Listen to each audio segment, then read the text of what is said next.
Howdy, welcome. My name is Dan O'Day. That gentleman there is Jim Johnson. Hey, Jim, how you doing? I'm doing well. How are you, Dan? I'm doing pretty good. You and I have something called the Accents class. And let's not tell anybody like what that is because there's no way to figure it out from the name. I wanted to talk to you a little bit today about RP, received pronunciation. And a lot of people watching this already know what RP is. They know what received pronunciation is.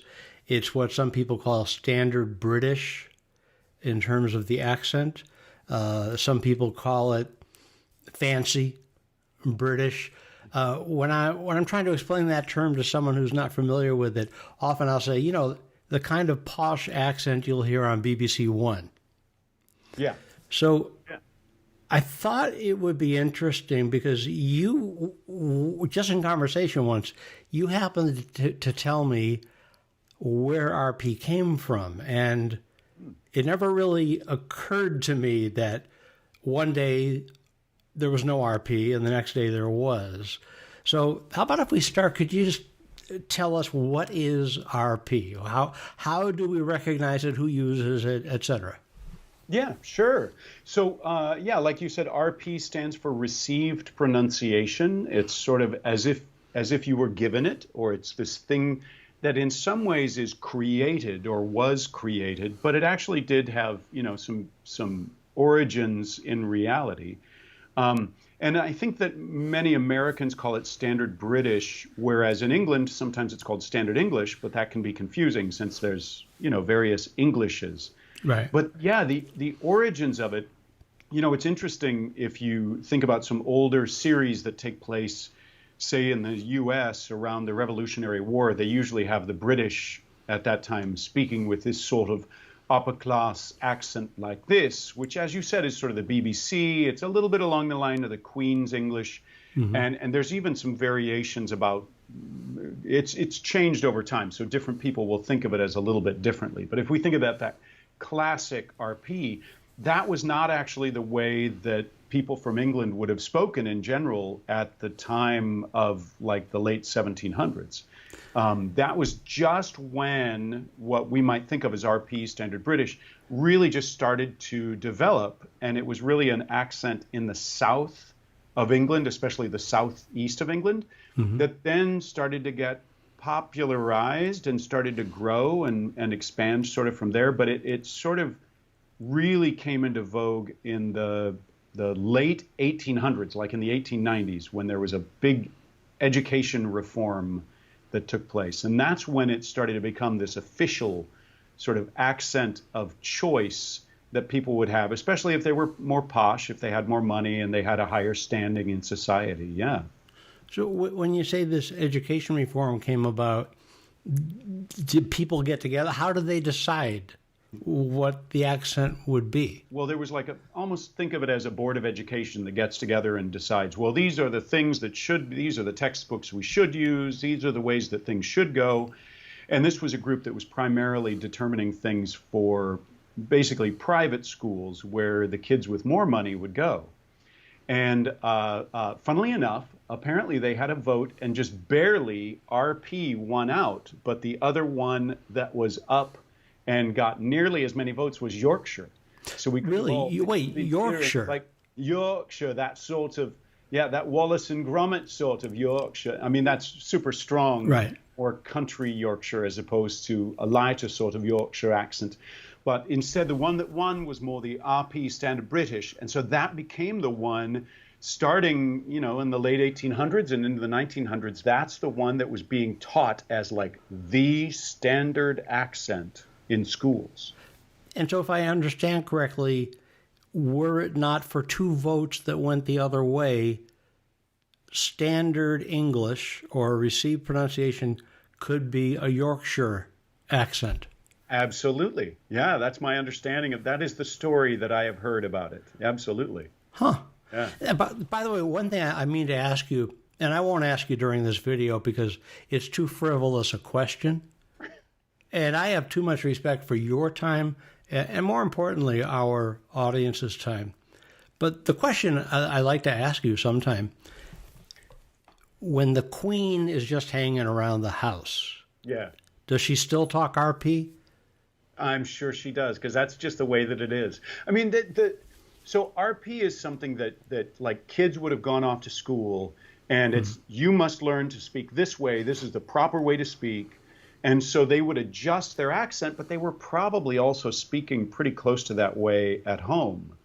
And so they would make those adjustments, and then it would just become the way that they spoke. And it also got, well, I will say the Queen does not quite speak what a lot of people would call RP. It's within that family, but it's a little bit different. It's a very specific one. I mean, all individuals have their own version of an accent, but the royal family, especially when you're talking about the Queen and her generation, has a slight variation on that everybody's really getting to hear in the series about the Queen. Yeah. What's the influence on the royal family that causes the accent to be a little different?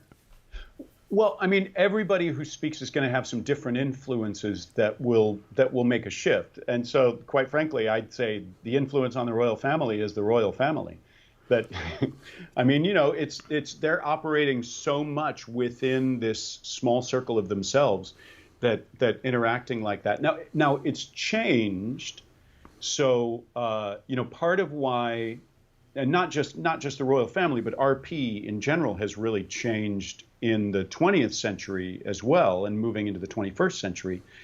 And part of why it's also sort of stayed the same is that the BBC, you mentioned the BBC earlier, they came up with a standard that this is the way that you should speak if you were on the BBC. And then that started to loosen up, and when we get sort of into the 70s, people could finally start to speak the way that they speak in their local areas, and that was allowed on the radio. So that was shifting, and that's gone further and further. And so now that's why I like to think of, this sort of thing that I'm doing here is sort of classic old school RP that you wouldn't hear so much anymore. Now, someone who speaks more like this, which you can hear is a bit different, that this, a lot of people would say, this is more like RP. This is modern RP.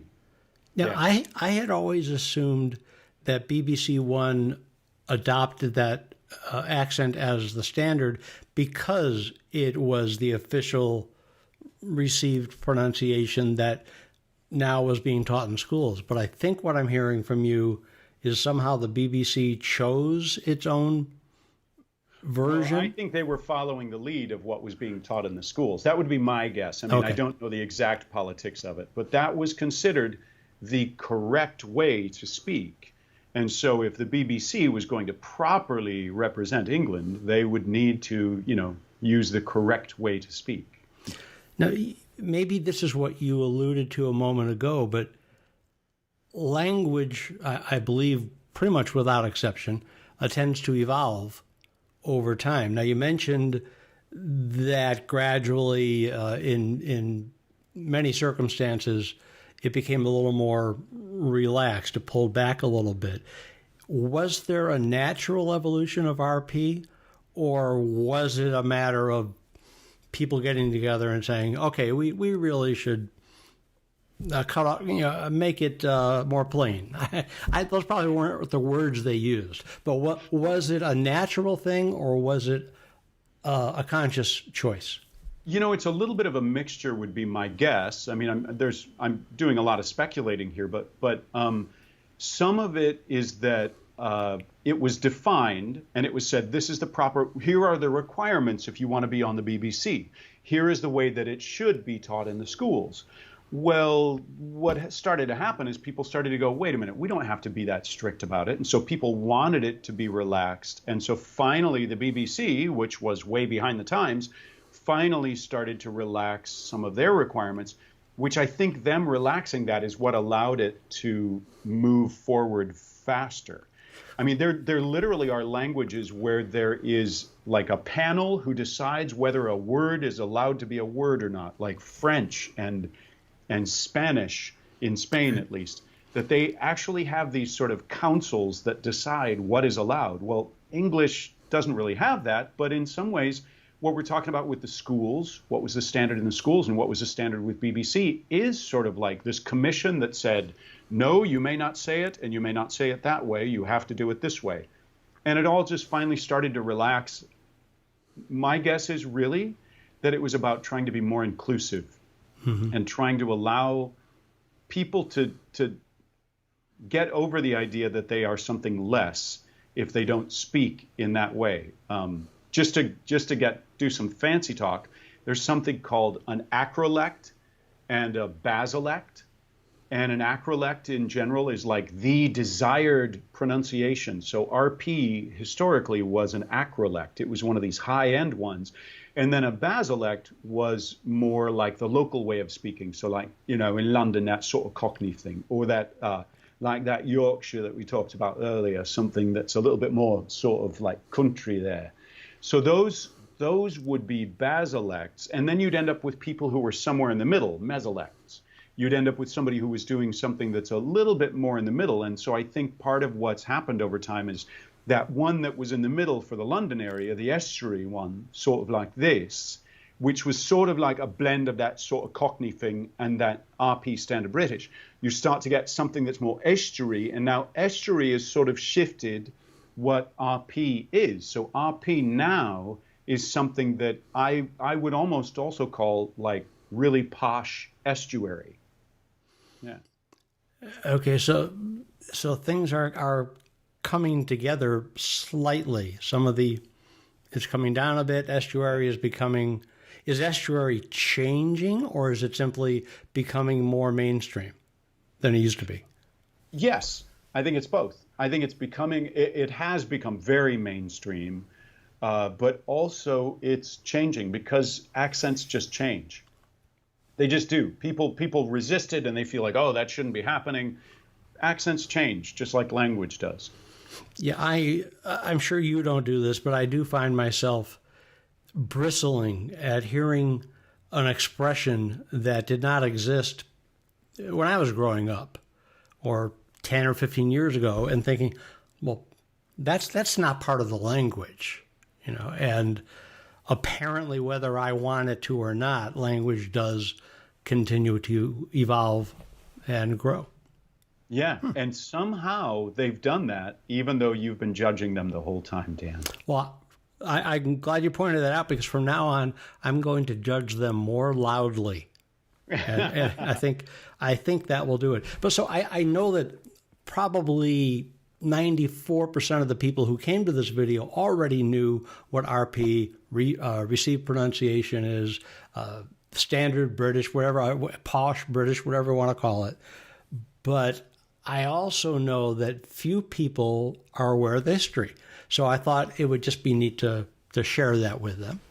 Yeah. And you're watching this video. If you have a question about RP, received pronunciation, standard British, anything about accents really, but especially about RP, just put your question in the comments field beneath this video, and Jim will do our best either to answer them directly, or maybe if it's a really good question, maybe we'll make a new video to address that. That sounds like you just threw down a challenge, Dan. Yeah, I did. I do that a lot. And also, by the way, if you have not already picked up your free copy of the Pro's Guide to Accents and Dialects, there is a website I've heard about called theaccentsclass.com. Again, nobody knows what that website is for, but it's theaccentsclass.com. And if you go there right now after you leave your comment here, you can download your copy right now. So, Jim, any final words here? No, just great to talk with you about I find it really fascinating how accents and languages, but how accents, since that's my work, is how they change over time. I find it really, really fascinating. And then trying to figure out how and why did that change and where did this come from, I find really fascinating, even though we can't be certain about a lot of it. But it was great talking it through with you. Yeah. Well, thanks very much. I'll see you probably online somewhere. And if not, I'm going to check out this accents class thing, and maybe I'll see you there too. Yeah, maybe. I have no idea what it's about. Okay. See you soon. Thanks, everybody.